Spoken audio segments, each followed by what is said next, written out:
c'est parti. Première news, du coup, il y a une mise à jour de Apple, clairement. Une appli native Apple qui sort aujourd'hui avec... Hop. Alors ça, j'ai pas du tout entendu parler. Ok, alors, est-ce que tu connais Miro? Est-ce que ça dit quelque chose si je dis Miro? Est-ce que c'est un espèce de merdier où t'écris et la page, elle finit jamais? Alors oui, c'est un peu ça. Mais Miro, ça te dit rien? Je pense Diffan y connaît parce qu'il est en entreprise. Tu connais Miro, toi? Ouais, Miro. Ouais. Et il y a récemment Figma qui a sorti sa version aussi qui s'appelait FigJam. En gros, c'est une application de board, clairement hard disk pour te visualiser. C'est comme si tu avais un mur de post-it dans ton bureau où tu dessines avec ton équipe. Tu te dis, la vidéo de lundi, ce sera ça et t'entoures avec un feutre rouge. C'est ça, mais dématérialisé en fait, Miro. C'est un board de collaboration pour faire des réunions, du brainstorming, de la créativité. Avec le confinement, tous les outils un petit peu comme ça de partage, ils ont un peu explosé parce que justement tout le monde était chez eux. Donc Miro, c'est un peu le board pour faire des post-it. FigJam, c'est un peu la version hipster et stylée de ça. Et on a Apple avec la mise à jour de macOS qui sort aujourd'hui, qui a sorti sa version qui s'appelle Freeform, qui est uniquement disponible sur iPhone, iPad et Mac pour l'instant. C'est-à-dire que si tu peux pas y aller dans un navigateur, je crois. Et là, ça c'est terminé. Juste à cause de ça. Ouais, mais bon, comme d'habitude, Apple sort un truc hyper bien fini. Après la bataille, quand tous les autres ont, on va dire, éprouvé le fait qu'il y avait une vraie demande, eux, ils sortent leur version style Apple. Et c'est en live. Donc si moi je fais un trait sur le board, tu le verras en direct sur ton iPhone. Et ça sert à faire des réunions, du brainstorming, de la data visualisation, genre ok, tu vois, les petits post-it à faire, terminer et tout. Ça sert à remplacer un open space à un board dans une équipe. Et comme tu le dis, tout le monde s'en plaint parce que c'est Apple 100% centré. Il y a Microsoft qui a exactement le même, on l'utilise au taf, nous. Ah oui, et toutes les grosses boîtes ont ça. Ouais. Ça s'appelle comment celui de Microsoft? C'est des gros écrans, tu tapes Microsoft, Big Screen, bidule. On a exactement le même truc que ça montré sur Apple. Ok, est-ce que c'est cross-canal, tu peux y accéder partout? Parce que ça c'est la version de Figma. Donc pareil, tu mets des petits post-it, tu te dis hard disk, tu vas apprendre ce projet-là, tu mets tes petits post-it à hard disk. C'est du whiteboard en gros, c'est du machin. L'historique c'était Miro où tu pouvais faire plein de choses pour gérer ton équipe, tu vois, tu fais les plannings, tu fais les trucs, les gens reçoivent sur l'iPad, les gens reçoivent sur la télé, sur les iPhones, etc. Et toi tu dis du coup Microsoft, oui tout le monde a sa version clairement. Surface Hub. Okay. Voilà c'est ça, Surface Hub. Putain. Ok, donc là pareil c'est seulement pour ceux qui ont du Microsoft. Ah oui, ok, t'as la conf call dedans. Toutes les méga boîtes ont ce truc là. Oui, la conf call et tu peux dessiner dessus quoi, c'est ça? Ah oui, le truc à roulette horrible, oui, je vois avec les stylos tactiles.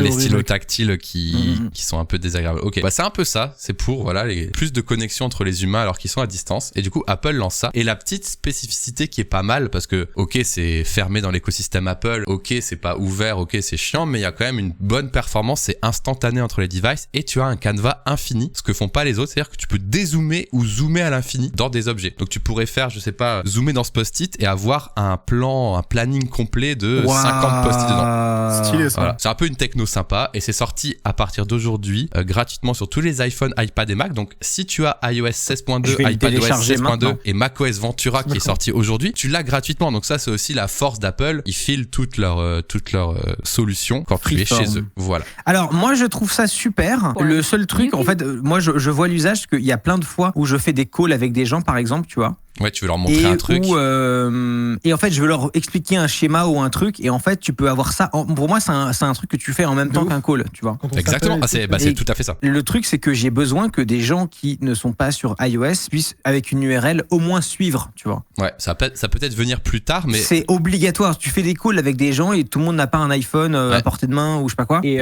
il faut absolument pouvoir, partager avec le web, quoi. C'est exactement ça. Après, c'est une première version. Je pense qu'ils ont préféré fermé à l'écosystème Apple pour que le résultat soit pas déceptif, tu vois. Mais en effet, le fait de pouvoir regarder en viewer, même une version dégradée dans un navigateur web peut être sympa. Mais bon, tu connais Apple, pour l'instant, ils mettent des outils hyper qualitatifs dans le but de te convertir plutôt à leur écosystème. C'est aussi une stratégie en soi. Donc c'est comme ces histoires de tu fais un FaceTime et tu partages une vidéo et tu réactes en même temps. C'est tout ce délire de Apple, l'écosystème fermé. Bah là, du coup, maintenant, t'auras le freeform. Tu dis, attends, bah vas-y, je t'explique pendant le FaceTime, je te fais un petit schéma. Et je suis d'accord avec toi, Hardis, j'ai beaucoup ce problème aussi. Des fois, je dis à mon monteur, il faudrait faire ça et tout. Et je commence à faire un vieux PNG que je glisse dans Discord ou quoi. Typiquement, c'est ce genre d'usage qui est assez sympa.